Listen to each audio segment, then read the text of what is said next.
Nama saya Okta Rika dari kelas 2 MA18, NPM 10820594. Di sini saya ingin meringkas mata kuliah dari Human Relation dengan ujian tengah semester ini. Yang pertama ada Human Relation. Bab pertama, Human Relation itu studi tentang hubungan antar manusia dan membantu bagaimana cara interaksi yang efektif. Jadi dengan mempelajari Human Relation, maka kita akan mempelajari keterampilan yang membantu mencapai tujuan pribadi dan profesional serta dapat berkontribusi pada organisasi. Human itu berarti manusia, sedangkan kata humane bersifat manusia. Kata humanis berarti peramah, orang yang penyayang kemanusiaan. Dalam kamus internasional populer, humanis berarti ajaran atau paham kemanusiaan, menganggap manusia lain mempunyai nilai, kepentingan dan hak-hak serta kewajiban yang sama sebagai layaknya manusia. Sedangkan kata relation berarti hubungan. Dari pengertian tersebut bahwa human relation adalah hubungan atau interaksi yang terjadi antara seseorang dengan orang lain atau dengan sekelompok orang yang berlangsung secara manusiawi. Nah, di sini kita akan tahu nih manfaat mempelajari human relation. Yang pertama itu menjadi individu yang kuat dan tidak sombong. Yang kedua, sederhana, tidak malu-malu, serta tidak terlalu menonjolkan diri. Yang ketiga, mempertimbangkan orang lain tanpa melupakan diri sendiri serta kebutuhan organisasi. Yang keempat, menunjukkan minat kepada orang lain dan membicarakan hal yang diminati tanpa mengorek kehidupan pribadinya. Yang kelima, mendengarkan sambil memberikan komentar. Yang keenam, bijaksana namun tidak malas dan lambat bertindak. Yang ketujuh, percaya diri tapi tidak mau berubah dan belajar dari kesalahan. Yang kedelapan, santai dan tapi tetap fokus. Itu pelajaran dari Human Relation. Kita tahu jadi pengertiannya dan manfaatnya. Yang kedua itu ada kita akan mempelajari komunikasi dalam Human Relation. Human Relation itu bertujuan untuk mempererat rasa persaudaraan dan mendapat suatu kepuasan dari apa yang telah mereka kerjakan. Human Relation juga sangat diperlukan dalam lingkungan kerja, mulai dari tingkat top management sampai pada tenaga pelaksananya. Komunikasi adalah proses penyampaian pikiran atau perasaan oleh seseorang kepada orang lain dengan menggunakan lambang-lambang yang bermakna bagi kedua pihak. Komunikasi menggunakan media tertentu untuk merubah sikap atau tingkah laku seseorang atau sejumlah orang, sehingga ada efek tertentu yang diharapkan. Jadi, komunikasi itu adalah proses di mana pesan yang disampaikan oleh komunikator kepada penerima. Pesan itu dapat berupa hasil pemikiran atau perasaan yang dimaksud untuk mengubah pengetahuan, sikap, tingkah laku si penerima. Nah, di sini kita akan mempelajari dari fungsi komunikasi dalam human relation. Yang pertama, untuk meningkatkan gairah kerja suatu organisasi. Yang kedua, meningkatkan hubungan kerja serta kerjasama di antara teman kerja. Yang ketiga, untuk mengurangi aspek-aspek negatif dari timbulnya konflik maupun frustasi. Yang keempat, untuk dapat mengetahui sedini mungkin kemelut-kemelut dalam organisasi. Yang kelima, untuk mengetahui sejauh mana faktor psikologis, manajemen sosiologis. Nih, perubahan sikap pada orang yang terlihat dalam komunikasi. Nih, kita akan menjelaskan tujuan komunikasi efektif. Itu memberi kemudahan dalam memahami pesan yang disampaikan antara pemberi dan penerima, sehingga bahasa lebih jelas, lengkap, pengiriman dan pembalik seimbang, dan melatih menggunakan bahasa nonverbal secara baik. Nah, kita akan menjelaskan komunikasi formalnya nih. Komunikasi formal menurut Effendi, sistem komunikasi formal biasanya mengikuti garis-garis wewenang sebagaimana dituangkan dalam struktur organisasi, proses komunikasi biasanya dilakukan di dalam lembaga formal melalui garis perintah atau sifatnya instruktif.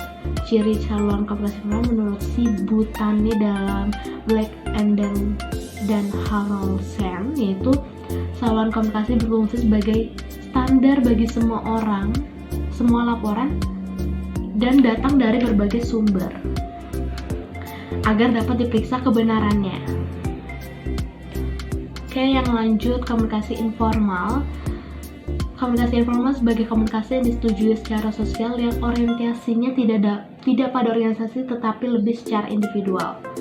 Fungsi komunikasi informal adalah untuk memelihara hubungan sosial, persahabatan kelompok informal, penyebaran informasi yang bersifat pribadi dan privat seperti isu gosip atau rumor. Komunikasi verbal, itu komunikasi verbal. Oke, next kita lanjut ke bab ketiga, yaitu communication style. Jadi nanti kita akan tahu nih, understanding your communication style.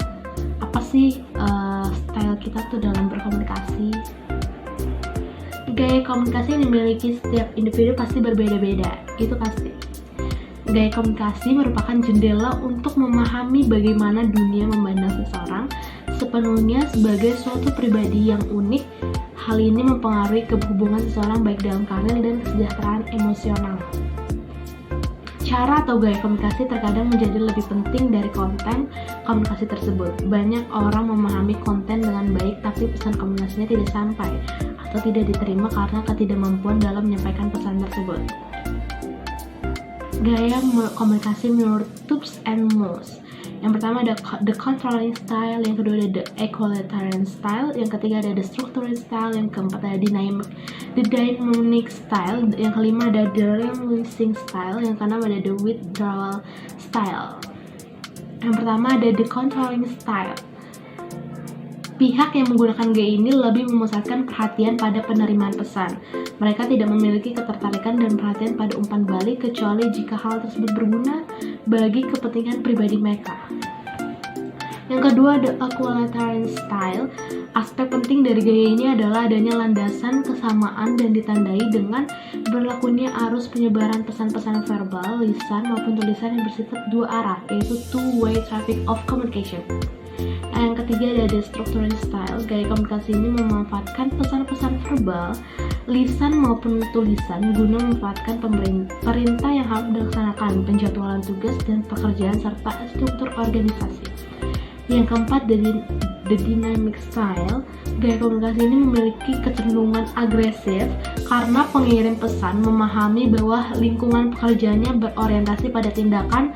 Gaya komunikasi ini sering dipakai oleh juru kampanye ataupun supervisor.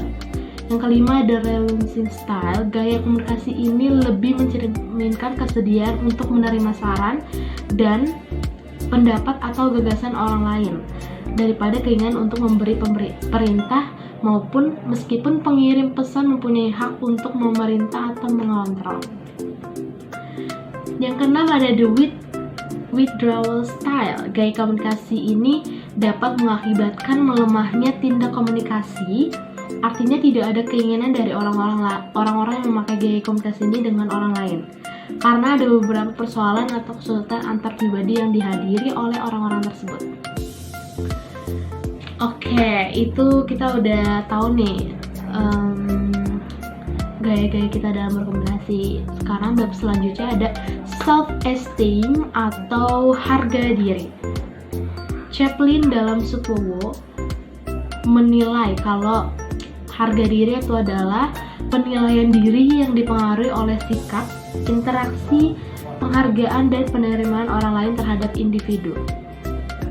Nah, kalau menurut Sandrock dalam Desmita, self-esteem adalah evaluasi individu terhadap diri sendiri secara positif atau negatif. Itu pengertian dari self-esteem. Nah, kita sekarang akan membahas bagaimana meningkatkan harga diri. Yang pertama, belajar untuk selalu menghargai diri sendiri itu penting. Walaupun terkadang orang lain memandang diri kita rendah, tapi tetapkan keyakinan bahwa kita adalah yang berhak atas hidup kita dan kita yang paling mengerti kita. Yang kedua, belajar untuk menyukai diri sendiri. Menyukai diri sendiri berarti menerima diri apa adanya dan belajar untuk mengembangkan potensi yang dimiliki. Lihat sisi positif dari diri kita, dan yang paling penting adalah bersyukur untuk segala yang kita miliki. Yang ketiga itu miliki gambar diri yang positif. Hal ini berhubungan dengan penerimaan diri. Gambar diri adalah cara pandang Anda terhadap diri Anda. Yakinkan diri kita itu kalau kita tuh layak untuk berhasil, kita pantas untuk dicintai dan dihargai, kita adalah pribadi yang spesial. Ingatlah bahwa diri kita itu mempengaruhi perilaku. Dan next, kita akan mempelajari karakteristik yang memiliki self-esteem. Jadi ini yang memiliki self-esteem pasti karakteristiknya seperti ini. Yang pertama, orang yang memiliki self-esteem rendah cenderung merasa dirinya karakteristik memiliki self-esteem yang rendah, bukan yang memiliki ya, tapi yang rendah nih, yang self-esteem itu rendah banget. Yang pertama, orang yang memiliki self-esteem rendah cenderung merasa bahwa dirinya tidak mampu dan tidak berharga. Yang kedua, tidak berani mencari tantangan baru dalam hidupnya. Yang ketiga, lebih senang menghadapi hal-hal yang sudah dikenal dengan baik serta menyenangi hal-hal yang tidak penuh dengan tuntutan. Yang keempat, cenderung tidak merasa yakin akan pemikiran serta perasaan yang dimilikinya. Yang ketiga, lebih senang menghadapi hal-hal yang sudah dikenal baik dengan baik serta menyenangi hal-hal yang tidak penuh dengan tuntutan. Yang keempat, cenderung tidak merasa yakin akan pemikiran serta perasaan yang dimilikinya. Yang kelima, cenderung takut menghadapi respon dari orang lain, tidak mampu membina komunikasi yang baik, dan cenderung merasa hidupnya tidak bahagia. Kita akan bahas bab berikutnya, yaitu personal value influence ethical choice. Karakter adalah sifat batin yang mempengaruhi segenap pikiran, perilaku, budi pekerti, dan tabiat yang dimiliki manusia atau makhluk hidup lainnya. Proses pembentukan karakter ada pengenalan. Seseorang pada masa awal anak-anak dikenalkan pada hal positif yang ada pada keluarga dan lingkungan. Yang kedua, pemahaman. Memberikan pengarahan atau pengertian tentang perbuatan baik yang sudah kita kenalkan. Yang ketiga, penerapan setelah paham tentang perbuatan baik yang diajarkan, kemudian memberikan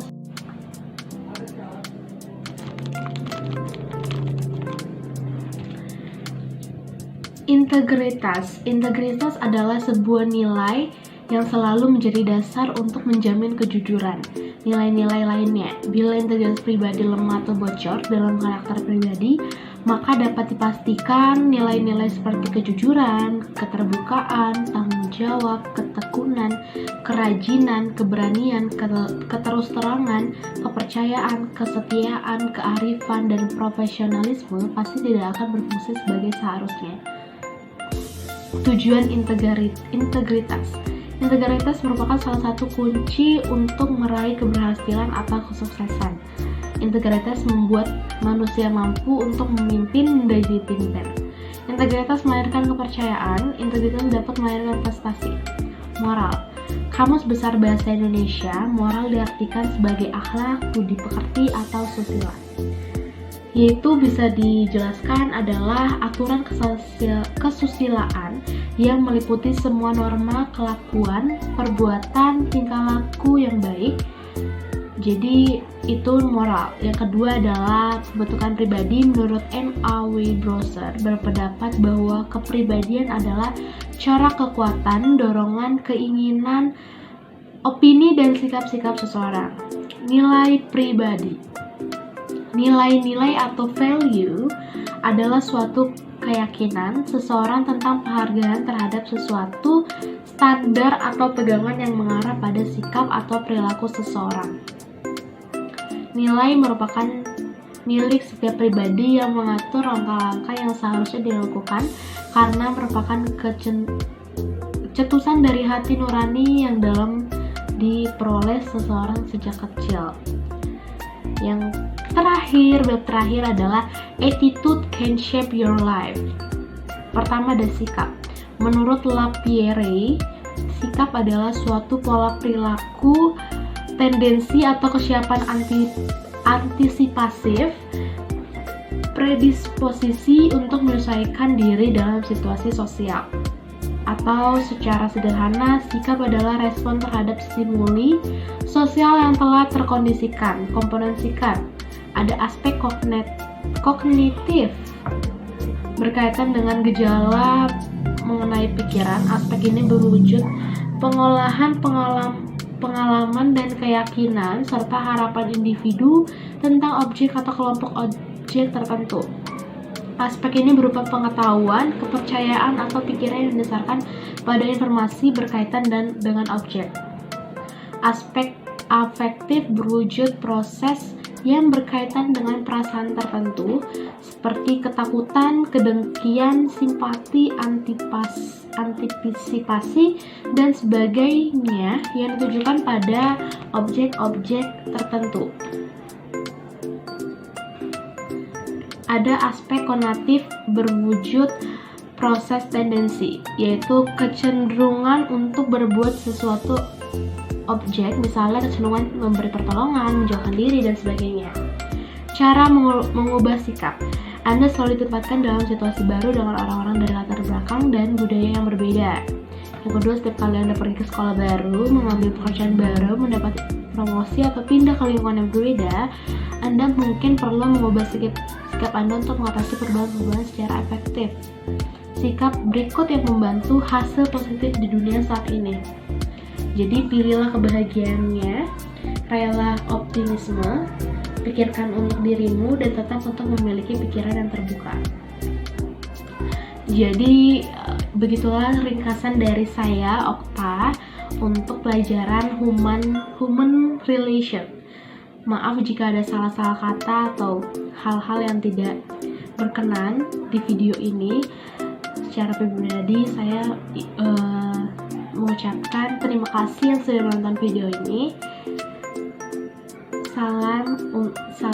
Salam sehat.